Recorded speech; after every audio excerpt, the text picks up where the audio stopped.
Hello and welcome to our program Violence Free World. My name is Kali Ikwe, and today I'm privileged to have a special guest in the house, the Executive Governor of Ekiti State and Chairman of the Nigeria Governors Forum, John Kayode Fayemi. Excellency, you're welcome to our program. Thank you for having me. Well, we're going to come back here and continue the conversation, but after this special report, which is on youth restiveness and NGF's call for peace. Be here.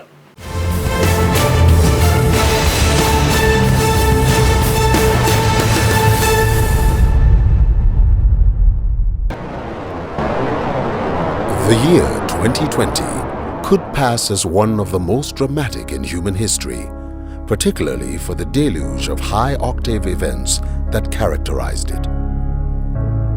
Nigeria, like the rest of the world, came under the weight of the COVID-19 pandemic with unprecedented consequences.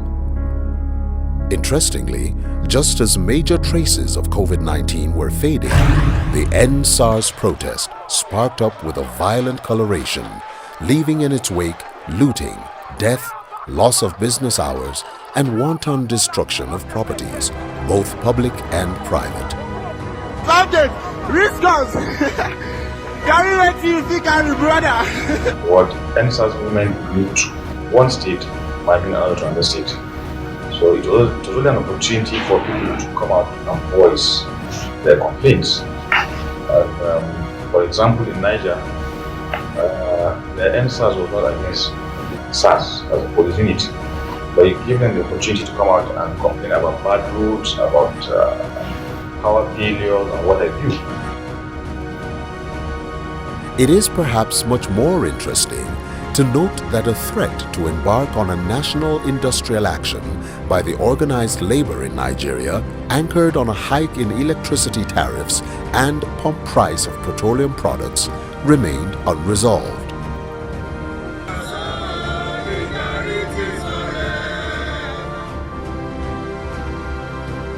In the interim, efforts to restore normalcy ensued on multiple fronts, the most notable of which is the deep dives embarked upon by the Nigeria Governors Forum.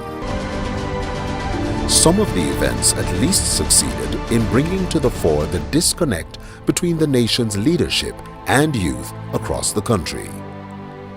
Youth in the country protested manifest economic neglect, unemployment, a poor learning environment, and the absence of basic health care, among many other issues plaguing the country. Part of what actually brought about the END SARS protest includes the feeling of lack of inclusion of youth in governance and managing the affairs of the country where they largely populated, and of course the issues of police brutality, and of course there are issues about unemployment. I can at best say that some of those issues are just being addressed, and therefore it's work in progress. The issue of unemployment is a matter of great concern. The knowledge that we are impacting on our children in our schools is not enough to say that they will be on their own. So the kind of education that we are impacting on our children has to be looked into. The issues of technical and vocational education is very important, because you can see 100,000, 200,000 students, children are going into the university. At the end of their graduation, 95% of them cannot be employed because they haven't learned any skills. This is something very important. It is instructive to note that the END SARS protest elicited a prompt response from the leadership. In my state, I went out to meet them, and I told them what I'm saying to you here, that look, what you're doing, I'm 100% in support of. But you've made your point. The president have heard you. We as governors, we went to the president to tell him that, look, sir, time to talk to your children, and not a fellow Nigerian speech, father to children speech. Have heard you, you've made your point. Now it's time for you to return home. The 5-point demand by the END SARS protesters had been acceded to with efforts in place to meet the demands, yet the deficit of trust continues to undermine the pronouncements and the efforts of state governments. When the END SARS started, I engaged the youth. I met with them and I spoke to them. And out of my personal relationship with them, they understood and withdrew from the protest. We knew that if we did not challenge the political status quo and get more participation and more involvement, particularly by younger people and women, in the political process, it was just a time bomb waiting to happen. The burden of rebuilding confidence seems to hang heavily on the shoulders of the Nigeria Governors Forum, NGF, which as a body is increasingly proving to be a very dependable arbiter. It is still to the credit of the NGF that considerable amounts of palliatives and healthcare packages were gotten from several international donor agencies, Kayode, and the federal government. The various relief materials, both from Kayode, from NEMA, from our own SEMA, and other donations came. Usually we go on, it's what we do periodically. And every other local government, out of 21 local governments, only one, which is Lokoja local government, decided, because we allow them to choose their pattern of distribution. But in Lokoja, when the END SARS, protest, started and it was hijacked, the Lokoja, their pace of distribution was very slow. And what I did was to quickly wade in, to call on the local government chairman to quickly fast-track the distribution. And it was done successfully. When people are talking about government holding palliative, the evidence was not in Jos. What the palliative that was looted in Jos was only brought a week. That was brought a week before it was looted. The first one that was brought about 3 months. The Kayode were brought about 3 or 4 months, and those ones were distributed. All of them were distributed. Many may also not remember that the NGF negotiated and ensured that a truce between organized labor and the government was achieved. END SARS Protest particularly may have put the forum and the individual governors of the 36 states across the country on auto drive as they assiduously worked to win the confidence of the people. But the impatience on the side of the people has remained its bane.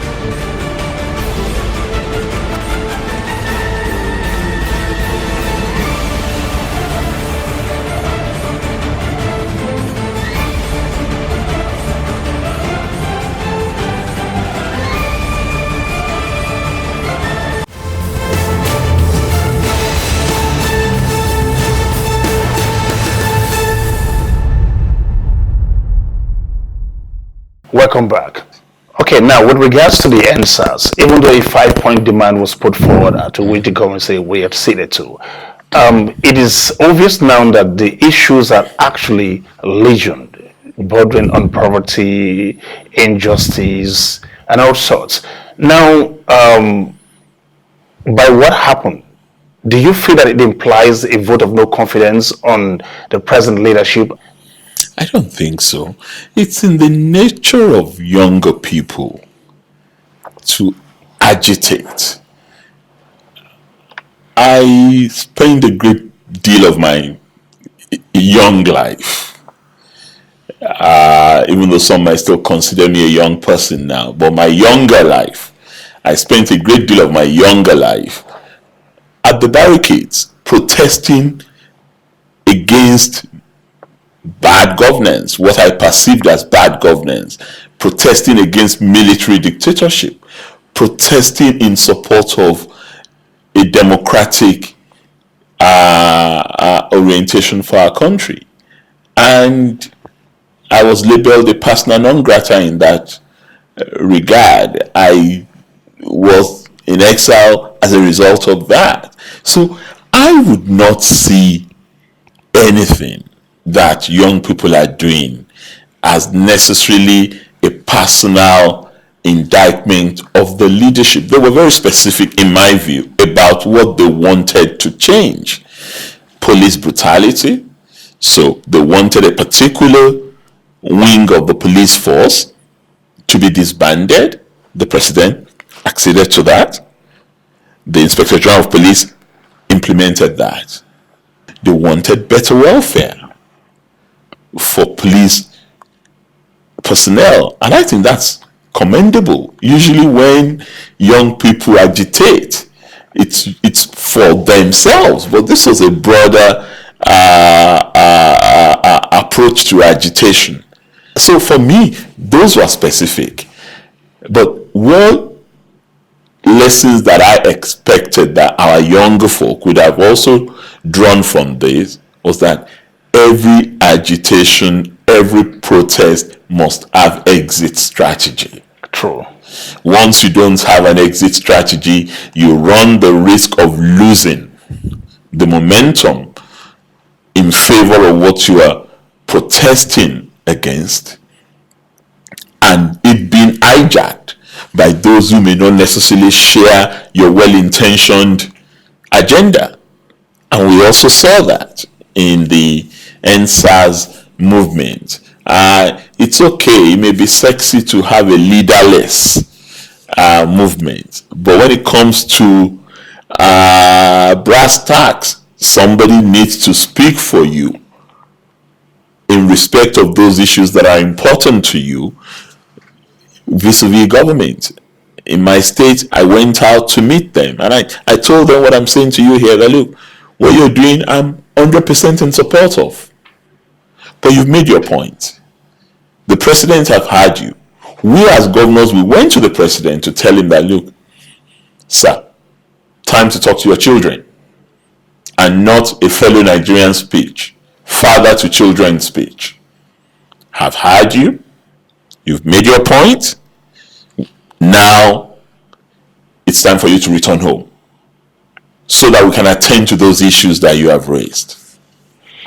Now, there's something that came up in the course of the END SARS protest, like you said, when it was hijacked and then we started seeing palliatives looted, even though the NGF as a body actually responded to the issue of hoarding of palliatives, you understand. But these things came up, and that was very, very difficult to convince or persuade anyone that they meant otherwise, that these things were being reserved somehow. I don't know, that you must have probably felt embarrassed when you saw all of that looting, where people, it only showed the level of hunger in the land, but that went on. But going forward, so you can just respond in one full swoop to the issue of the welfare for the police.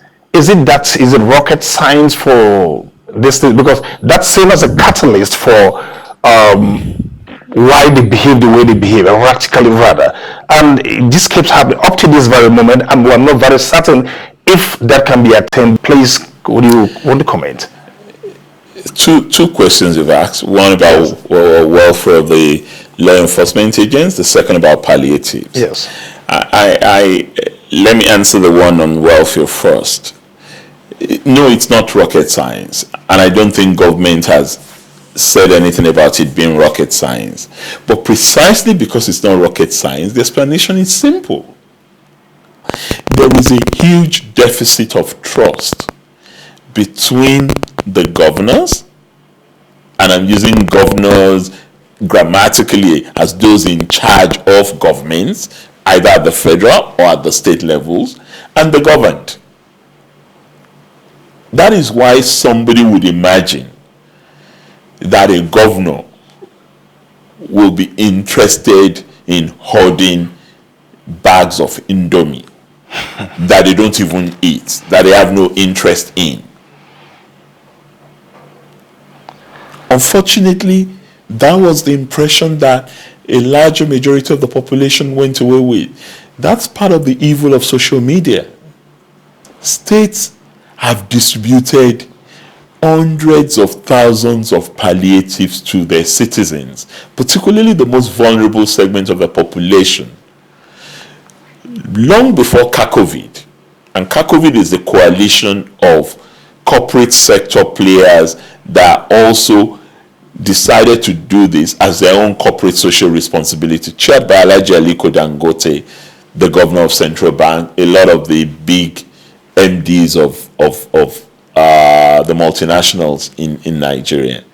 But the process was actually controlled by CACOVID, not by the governors, to the extent that even when the various items had been collated, collected, delivered to the states, CACOVID insisted that they should not be distributed until they've been flagged off by the states. So the states got blamed for still having those things for the states that had not been flagged off. They got blamed for a directive. It may be regretted, but many states feel very, very unhappy about this because they didn't actually feel that the corporate donors had categorically explained this to the ordinary citizens. Even if they did, I'm not sure the ordinary people were interested in such explanation. I mean, we didn't have any palliatives in Ekiti at the time this happened, but they still went to our state emergency warehouse and treated maize that we were preparing for the planting season, and categorize it as palliatives being hoarded somewhere. That's unfortunate. Well, okay, we're going to take a break now. We'll come back after this time out.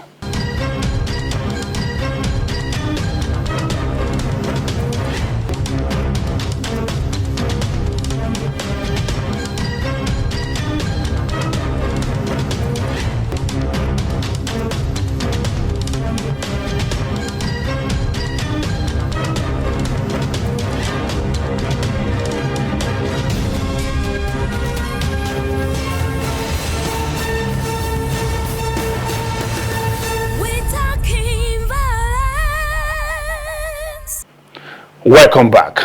Okay, the END SARS Protest revealed some structural deficiency, something that especially to do with the strength of the Nigerian police, the numerical strength, and even capacity generally.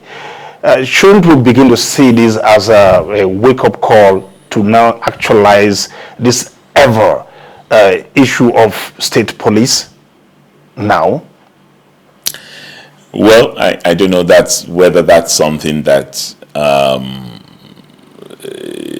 specifically responds to the need for multi-level policing. I do not necessarily talk about state policing. The reason is simple. When you say state police in several circles, automatically the impression that is created is that you want a disbandment of federal police. And that's not the position of the Governors Forum. The Governors Forum believes in multi-level policing, in which you have federal police because there are federal crimes. But you also have state police, you have local government police, and you have community police. Because these are jurisdictional issues. And there are crimes that are inter-boundary crimes. There are crimes that are inter-border crimes that you would require the international police, Interpol, to come into. Interpol will not come and deal with a state. Interpol would only deal with federal police. So we are not averse or opposed to federal police. We're just saying that in matters that concerns people in our various states, it's better that the law enforcement agency is closer to the root of the problem and is being managed by people who understand the dynamics of that particular society. True. Inclusiveness, it seems, is critical to assuaging youth. Being a proactive leader, there must be some things, some programs that you've put in place or that are ongoing to ensure you connect better with the younger people in your state? I'm talking to you now as the governor of Ekiti State. Now, Excellency, is this something you want to share with us? Some of these things that we do not already know in terms of plans. Well, I don't know what you know about my state. The youth in my state, they are very active. I engage them regularly, averagely on a monthly basis. I engage the leadership of the youth groups in the state. We have substantive initiatives on mentoring our younger people. We have what we call Ikogosi Graduate Summer School, for example, which is for younger elements who wants to go into leadership positions, who wants to prepare themselves for responsibilities in future. We also have our youth volunteer scheme, which attaches our young people who are on a voluntary scheme to various departments of governments as a means of preparing themselves also for the job market. But what is also important to me is to bring in younger people into government. So I've also done quite a lot of that in my state. That's noted, that's taken. As we went down, Excellency, another form kind of unrest seemed to be brewing, especially in the South, on the occasion of Zamfara State's recent attitude of owning resources. I know that you used to be the Minister of Solid Minerals, and now we know that everything under the ground belongs to the federal government, we believe. Why is the Zamfara State's issue proving to be this difficult, and what are you doing to help resolve this once and for all? Again, this is one of such areas where propaganda trumps facts. Quite apart from being the former Minister of Mines in this country, I have taken the pain to actually investigate what happened in Zamfara. And what happened is a product of a policy that I started, not what people are proclaiming it to be. Zamfara State certainly set up special purpose vehicles, which was what we put in the law. States are not allowed to be involved in minerals development because it's on the exclusive list of our constitution. However, if you are a company, you have a right to approach the Ministry of Mines for license to mine in whatever jurisdiction you can mine.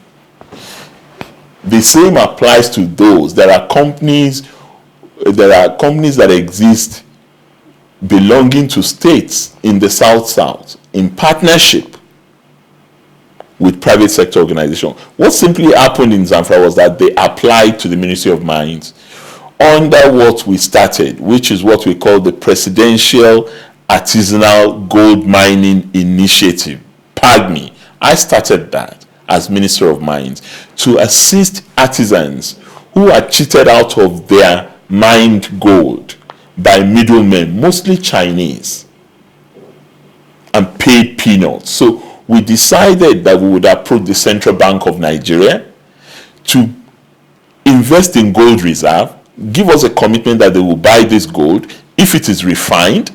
So we agreed that 2 states will be the pilots, Kebbi State and Osun State. And by the time I left, other states had come on board this initiative, including Zamfara State. So Zamfara has not broken any law to the best of my knowledge. It has approached this via a special purpose vehicle that it set up. And the Federal Ministry of Mines has also come out to explain this to the Nigerian public that, look, we are aware of what happened in Zamfara. We gave the special purpose vehicle the license to conduct this business. So that is where right now the issue is resolved. There was no issue to be resolved. Well, this is a media creation again. I'm very grateful for this opportunity for to help clear the air on this once and for all. Finally, as we leave, sir, I'd like you to give your word of advice to young people who are increasingly believing that when they resort to violence, sometimes, just like they have seen a lot of people who are perpetrators of violence become very, very comfortable and celebrated, even being made kings, chiefs, here and there, that is not a way of life. Let's get your word of advice across to these people. Clearly, there's no way violence can be a way of life. I have been involved in activism all my life, student union activism, pro-democracy activism. I have never, at any point, resorted to violence in order to get what I was agitating for. And you may say, okay, maybe, oh, you're lucky, your situation is exceptional.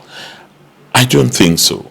But I do think we need to find a way to mentor our young people to see the value in protest. Protest is a good thing.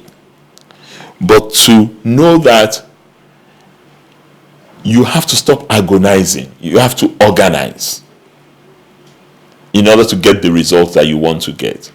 And young people, frankly, all of us need to impress it on our young people that time to drop that sense of entitlement. Government has not done this for me. Oh, this is why I've not done this to me. My government, nobody owes you anything.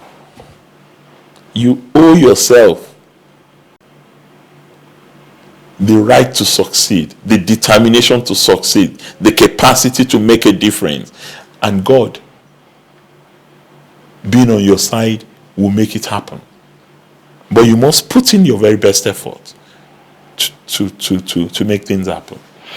Excellency, at this point, I'd like to thank you very much for finding time to oblige us. You will always be in an interviewer's delight any day. Thank you very much for obliging us again. Thank you very much for having me on your program, Kyle. All right. Well, I've been talking with His Excellency, the Executive Governor of Ekiti State, John Kayode Fayemi, who is also the Chairman of Nigeria Governors Forum. Same time next week promises even a better edition if you endeavor to be here. Until then, thank you very much for watching, and please remember to remain on the road to a violence-free Nigeria. No.